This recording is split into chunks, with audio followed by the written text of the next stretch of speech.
Jangkitan cacing merupakan satu masalah kesihatan global yang membabitkan 1/3 penduduk di dunia. Dan cacing ada di sekeliling manusia, bukan saja di dalam tanah tetapi juga pada makanan mentah yang tidak dicuci seperti buah-buahan, sayur-sayuran dan permukaan yang kotor. Antara jenis cacing yang menghuni di dalam tubuh manusia ialah cacing pita yang memasuki ke dalam tubuh manusia melalui daging yang tidak dimasak dengan sempurna. Ia mampu hidup di dalam usus, darah dan organ manusia sehingga bertahun-tahun dengan mendapatkan makanan daripada nutrien di dalam usus ketika proses penghadaman berlaku. Media antarabangsa melaporkan seekor cacing berukuran 15 cm dikeluarkan daripada mata seorang lelaki berusia 60 tahun. Cacing itu dikenali Wuchereria bancrofti, sejenis cacing bulat yang disebarkan melalui gigitan nyamuk. Di New Delhi, sekumpulan doktor mendapati otak budak perempuan berusia 8 tahun dijangkiti lebih 100 telur cacing pita. Imbasan otak menunjukkan lebih dari 100 titik putih yang terbentuk disebabkan oleh telur cacing pita. Apakah simptom utama masalah cacing ini? Kesannya terhadap manusia dan apa pula rawatan terbaik untuk mengatasi masalah kecacingan ini? Mungkin topik hari ini anda agak loya atau menjengkelkan, tapi anda harus beri perhatian untuk dengar betul-betul perbincangan ini kerana ia sangat penting demi kesihatan anak-anak anda dan juga diri anda. Ramai dalam kalangan kita menyangkakan masalah kecacingan ini hanya berlaku dalam kalangan kanak-kanak sahaja, tetapi golongan dewasa juga tidak terkecuali daripada mengalami masalah cacing ini. Apakah antara simptom, bagaimana untuk merawatnya? Hari ini kita bersama dengan Dr. Muhammad Iqbal Muhammad Sarwar, pakar perunding pediatrik dan neonatologi, Hospital Pakar KPJ Rawang dan Damansara. Apa khabar, Doktor? Khabar baik, Alhamdulillah. Saya tengok laporan tadi macam nak tengok tak tengok saja. Tak ada kekuatan nak tengok keseluruhannya. Sebab bila kita tengok jenis-jenis cacing ni, tak sangka dia boleh hidup dalam badan manusia. Ya. Cuma sekarang ni sebagai permulaan, doktor mungkin boleh terangkan kepada penonton kita. Kadang-kadang biasalah, selalunya kita kaitkan masalah cacing ni dengan kanak-kanak. Tapi kita tak tahu sebenarnya ia juga boleh dialami oleh orang dewasa. Ya. Cacing ni ada berapa jenis, doktor, sebenarnya? Ada banyak jenis cacing yang ada di sekeliling kita. Ada cacing yang lebih kepada satu kawasan yang tertentu, ada cacing yang lebih kepada sesuatu yang lain. Jadi persetaraan juga mempengaruhi jenis cacing yang kita dapat yang boleh menjangkiti kanak-kanak dan juga dewasa. Dan cacing ni bila kita jangkit kepada kita, dia boleh tinggal dalam badan kita selama bertahun-tahun. Ada kes cacing pita yang dah tinggal dalam badan seorang selama 30 tahun. Daripada kecil sampai besar. Jadi bila dia masuk dalam badan dia, dia membiak. Sampai ada satu kes yang mana pembiakan jadi pesat sampai usus dia penuh dengan cacing. Allahuakbar. Dan dia present dengan doktor kerana dia dah tak boleh makan apa-apa. Apa dia makan dia muntah. Pasal dia punya usus dah block. Jadi cacing tu terlalu banyak. Tapi di dalam konteks Malaysia, kita memang ada perubahan ketara di dalam mana bila cakap pasal cacing, the prevalence dekat bandar ni agak kurang. Kerana cara hidup kita yang berlainan. Tapi kalau kita pergi kepada kawasan pendalaman, kawasan setinggan, itu prevalence memang berbeza. Dalam satu kajian yang dibuat dalam beberapa tahun lepas, dia estimate prevalence di kawasan bandar lebih kurang 20%. Tapi di kawasan pedalaman setinggi 94%. Tinggi tu. Sangat tinggi rasanya. Cuma kita nak tahu macam mana agaknya cacing ini boleh membiak dalam badan manusia. Sebab kalau kita fikirkan secara logiknya, kadang-kadang mungkin kita rasa diri kita ini cukup bersih. Kita sentiasa sangat orang kata pentingkan kebersihan. Tapi dalam pada itu juga kita tak terkecuali daripada mungkin mengalami kecacingan ini. Macam mana mungkin doktor boleh terangkan untuk pemahaman kita, cacing boleh membiak dalam badan manusia? Memang kalau persekala kita kotor, ia menaikkan lagi risiko kita dapat cacing. Tapi dalam keadaan yang bersih juga boleh dapat cacing juga. Walaupun bersih. Kalau kita basuh macam mana pun, persekala kita akan ada telur-telur cacing yang boleh resistant kepada alat-alat pembasuh. kita letak Clorox lah, kita letak Dettol ke, dia akan survive. Tak jalan. Jadi telur-telur cacing ni lah yang akan merebak dan akan boleh menjangkiti seseorang. Dan pasal cacing dia kecil. Kita takkan nampak dengan mata Tak kasar. tak nampak dengan kasar. Jadi bila kita pun tak tahu yang kita ada cacing, kan? Dan bila dia kecil, dia tak ada kesan pada jangka masa awal tu. Kita tak tahu yang kita ada cacing sehingga bilangan cacing tu bertambah. Dan cacing tu dia adalah satu parasite. Dia tak ada relationship yang beneficial kepada host. Dia akan mengambil zat, nutrisi, apa saja yang kita makan. apa-apa yang kita makan kita ambil. Pada kadang mula-mula kita tak rasa apa-apa. Pasal cacing itu kurang. Tapi bila dia membiak, baru kita rasa. Jadi yang kita mesej yang kita nak keluarkan itu is kita kena berjaga-jaga. Kena tahu apa simptom yang boleh mengingatkan kita yang kemungkinan kita ada cacing. Seperti apa yang kita lihat ini adalah bagaimana sebenarnya cacing ini boleh membiak. Yes. So dalam visual ini kita nampak cacing dia membiak dari segi ova, daripada telur dia tu. Telur ni boleh spread dengan udara sekali. Because telur tu kecil. Kadang-kadang bila mungkin kita ada orang ada cacing, dia mungkin hygiene tak betul, cacing ova tu bersepah-sepah. Dan bila ova tu bersepah-sepah, kita by touch kita makan, cacing tu masuk dalam badan kita. Dan kalau kita nak tahu sebenarnya, doktor, apa tanda-tanda seseorang itu badannya mempunyai cacing? Kadang-kadang tanda-tanda dia very subtle. Di antara tanda-tanda yang selalu orang diperkatakan adalah rasa gatal di kawasan dubur atau anus. Kerana pada masa itu cacing tu dia bertelur di kawasan dubur kita. Itu yang menyebabkan kegatalan. Itu yang gatal tu. Bila kita dia cacing pandai. Sebab bila dia jadi gatal, kita garu. Memang cacing tu nak kita garu. Bila kita garu, tangan kita penuh dengan telur dia. Lepas tu apa kita buat? Kita pegang benda lain. Jadi telur dia merebak kepada permukaan lain. Katalah kanak-kanak. Kanak-kanak tu pegang benda yang ada telur tu, dia dapatlah, kan? Itu satu cara cacing tu nak membiak. Merangsangkan rasa gatal supaya kita menggaru. So bila kita ada simptom yang macam itu, jangan garu. Kita jumpa doktor dulu. Tengok ada tak cacing. Kalau kita sentuh dari sumber pula kan, bagaimana sebenarnya cacing ini boleh hidup? So cacing boleh dapat daripada tanah. So kalau kita main, for example, kalau di kampung, kita main mana kita pakai kasut. Biasalah tu budak-budak. Kita main kaki ayam kan. Saya pun memang kaki ayam dulu.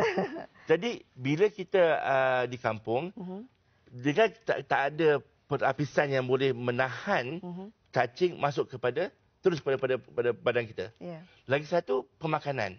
Kadang-kadang kalau kita makan makanan-makanan yang mentah, baik daging, sayur, buah-buahan. Kalau daging ni termasuk ikan sekali. Kalau ikan, sushi. Yang kita nak pantau, harap-harap bila kita makan sushi ikan yang mentah, cara persediaan sushi itu bersih dan memang dipantau supaya tak ada cacing. Kadang-kadang kita pergi tempat-tempat yang mungkin kurang pantauan, kita dapat cacing. Dan doktor, sebenarnya kan kalau kita bercerita tentang golongan yang selalu kita anggap akan mengalami masalah cacing ini adalah dalam kanak-kanak. Tapi bagaimana pula kalau kita lihat golongan dewasa ini? Apa mungkin antara faktor yang menyebabkan mereka ini mengalami masalah cacing? So, kebanyakan adult yang dapat cacing ni, dia dapat daripada kecil. Dapat kecil, tak ada pantauan, tak tahu yang dia ada simptom-simptom yang boleh menyebabkan dia jumpa doktor. Jadi dia macam biasa. Jadi cacing tu merebak dan bertambah. Sampai ada kes yang kita tahu, cacing yang kita masuk dalam dari segi makanan, mungkin dia makan daging yang tercemar, sebagai kanak-kanak, dia membiak dalam badan dia, dan dia akan merebak ke tempat-tempat yang sepatutnya merebak. For example, ke otak. Sampai di antara sign and symptoms of ada cacing yang agak aneh is sakit kepala. Okay. Kita bila kita tak pernah terfikir ada cacing. Ada kes-kes yang mana kita ada kena sawan because cacing itu dah masuk pada otak dan menyebabkan lubang-lubang di otak-otak kita. Jadi kadang-kadang adult tu dari segi pemakanan pun tak jaga. Kan? Mungkin tak basuh tangan.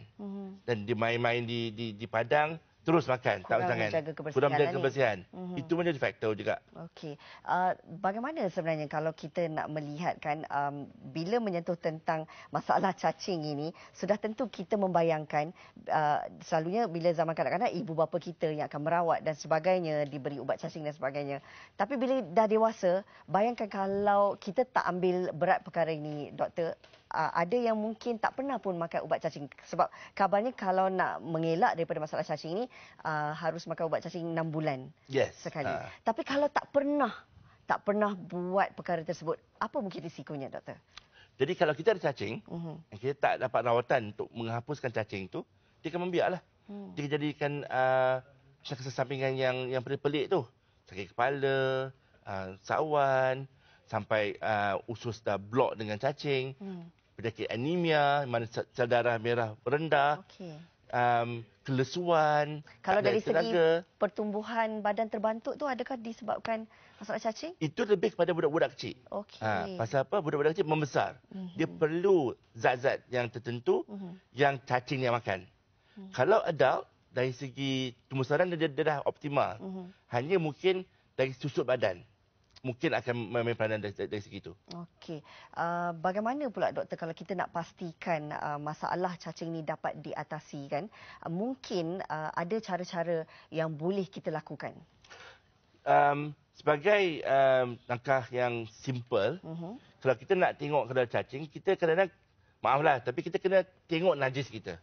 Okey. Kadang-kadang bila kita tengok najis kita, ternampak cacing yang ada dalam najis itu. Memanglah kita tak nak tengok najis, tapi sebagai tangkah kesihatan, memang recommended that kita sekali-sekala tengok color najis kita macam mana, ada tak darah, itu cerita lain.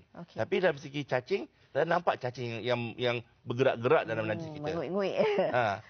Sebagai ibu bapa, memang kita disarankan kalau dia mengesyaki anak dia ada cacing, dia boleh tengok kawasan dubur anak dia sendiri.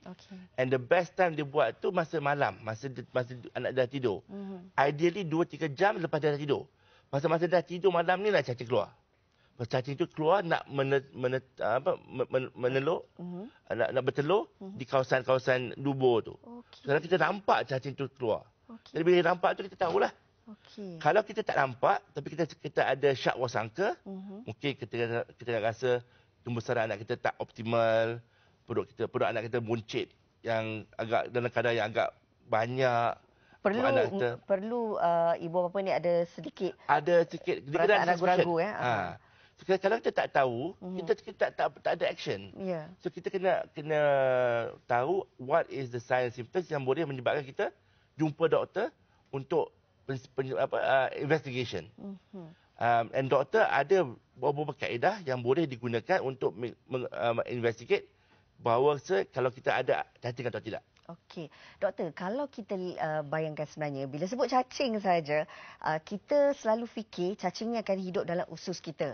Tapi kita tak tahu yang dia juga boleh masuk ikut saluran darah. Kemudian ada yang visual kita tunjukkan di awal tadi, cacing dalam mata, di otak dan sebagainya. Macam mana cacing ni boleh sampai ke dalam mata ataupun di otak ni, doktor?